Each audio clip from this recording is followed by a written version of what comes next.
Hey everyone, hope you're doing well. In today's video, I'm going to answer the question of how do people buy cars for the Turo platform when they're starting their Turo business or they're creating a fleet and they're expanding.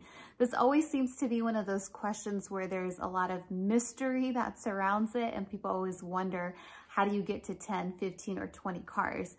At my height, I probably at any one time, the most amount of cars that I had was maybe, I think 23. So it is possible to build a fleet, but you have to go about it in a certain way. And I'm going to kind of name off all the different ways that I've seen people do it. And then I'll share with you guys what my favorite way of buying cars is and kind of what my recommendation is.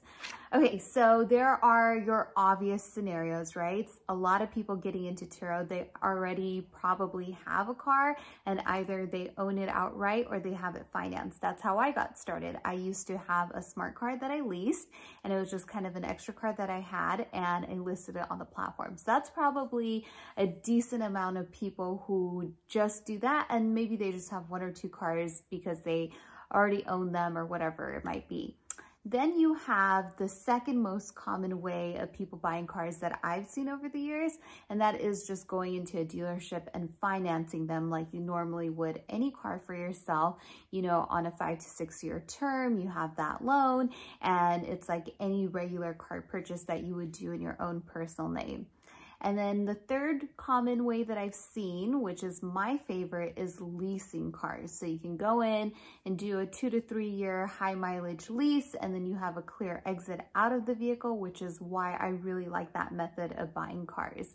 And then there's a bunch of other ways, right? There are people who maybe already come from pre-existing car businesses. So maybe they had a dealership, maybe they had a boutique car rental company. So they'll take those cars and list them on the platform.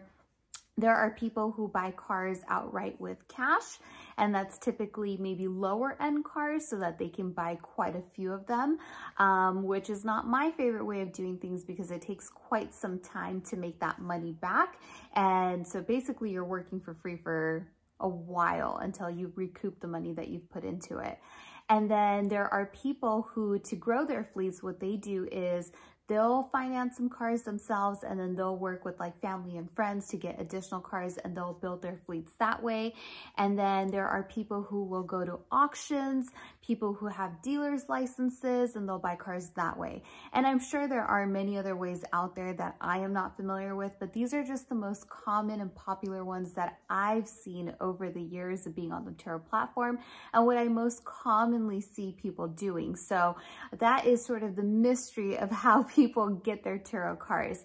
Now, one of the things that I get asked a lot all the time is, well, how do you structure yourself? Are these cars in your own personal name? Are they under a company? Like, how do you do it, right? So it depends on everybody's situation, but the piece of advice that I can share with you guys, and from what I've seen in my experience, I believe that the best way of doing it is that you want to put everything under a business. So under some sort of corporation, whether it's an LLC, an S Corp, whatever it is, the type of entity that you choose is really going to be based on whatever your financial situation is. So there really isn't a cookie cutter solution. And the way that you figure out what the best way to structure yourself is, either just go online and do a little bit of research with the differences in the different entity types and see which one makes sense for your personal situation. Or my favorite is consult a CPA. CPAs and tax professionals are really good at this stuff. They can literally guide you on exactly what to do and help you get set up. And that's what I've done for almost a decade now. And it's been the best thing ever. People really underutilize tax professionals and don't realize really what a wealth of knowledge that they have just from the shared experience of dealing with so many people. And they can literally be such a guiding force in your business, and they can set you up correctly. So when it comes to tax season, you're in the best position possible. So that is definitely a major tip that I can share with you guys, is get a good CPA or an accountant or tax professional to really help guide you through this process. Now, one of the reasons why I love to operate the Turo business under some sort of corporation is because, one, it definitely limits you from liability. So you do add that layer of protection. I mean, you are dealing with people renting your cars and anything could happen, right? There is a little bit of risk in that. Now, of course, that is why you go through a platform like Turo, because typically their insurance covers anything that could happen, even if it is fatal, right? That's all kind of built in to the level of protection that they have, and it protects you as an individual. But it's always nice to just have that extra layer of protection through your entity, and that will give you a peace of mind that no matter what happens, you're going to be good. So that would be my advice. Set it up as a business. Make sure that you always separate your personal and your business. You never want your money to cross over, because that can get really messy when it comes to tax season and, you know, audits and things like that. It's just messy. So you don't want to do it that way. Go open a proper business bank account, have your Turo transactions flow through your business bank account, and just structure it that way. So that's definitely the best. Also, benefits of doing that is over time, you can actually build up your entity, your corporation, to have business credit lines and to build credit under your business, which you can then utilize to put back into the business and grow the business. So there's a lot of benefits of doing it that way. And plus, you're pulling that risk off of yourself personally. Now, I've done it all ways. I have, you know, financed cars under my personal name. I've done leases under my personal, and over the years, I learned that, okay, there are ways to do it under the business. So now, these days, I just make sure that everything that I do, even if I have to personally guarantee it, that it is still also under the business. So you can always request for whatever car that you're getting, if you're financing or leasing it, to have it put under your business name as well. That way you can do the proper write-offs and the proper deductions when it comes to tax season. So that's very important.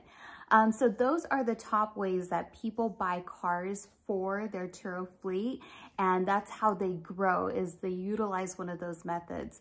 Like I mentioned before, leasing is my favorite. Reason being is that you have a clear exit out of the car.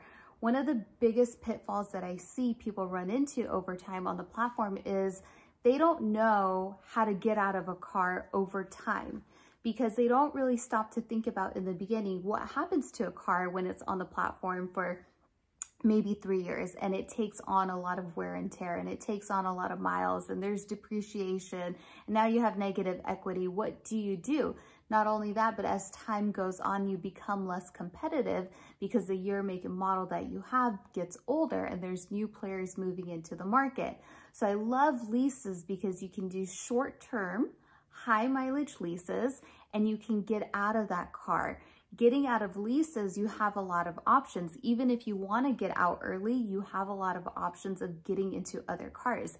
And dealers are so, it's such a discretionary business. So they're willing to work with you to figure out how to position you better in another vehicle. Another reason why I think leases are a great idea for newcomers onto the platform is because you can do a short-term lease. You can do something that is maybe 2 years, and you can really get a feel for if you like being on the platform and if you like operating this type of a business. Now, if you go and finance a car, you could get stuck with the liability of having a loan for 5 to 6 years. How do you get out of it if you decide that you get on the Turo platform and you don't like doing this?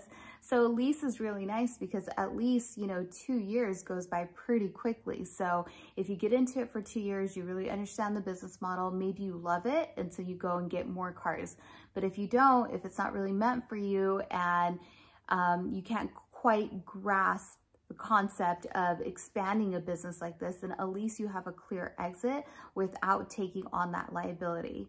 So I'm going to leave this video right here. And what I'm going to do is in the next video tomorrow, I'm going to go over exactly how I get in and out of leases, what my exit strategy is, and just how I navigate the whole thing and why it's worked so well for me. And of course, you always have to make the best decision for yourself. So it's important to do your homework, do your research, and make sure that you are willing to take on the risk of such a commitment, right? So for me, I'm not a risk-averse person. I like risk to an extent and I'm comfortable taking it. So that plays a big role in the decisions that you make. So you really have to make sure that you do your due diligence and figure out what makes sense for you as an individual, because that is going to really help you determine which way you should go. All right, you guys, thank you so much for watching. Once again, my name is Saimah. This is Saimah's Experience. And if you like this channel, be sure to subscribe and definitely check out my video tomorrow on how I break down leases and how I get in and out of cars. Take care, guys.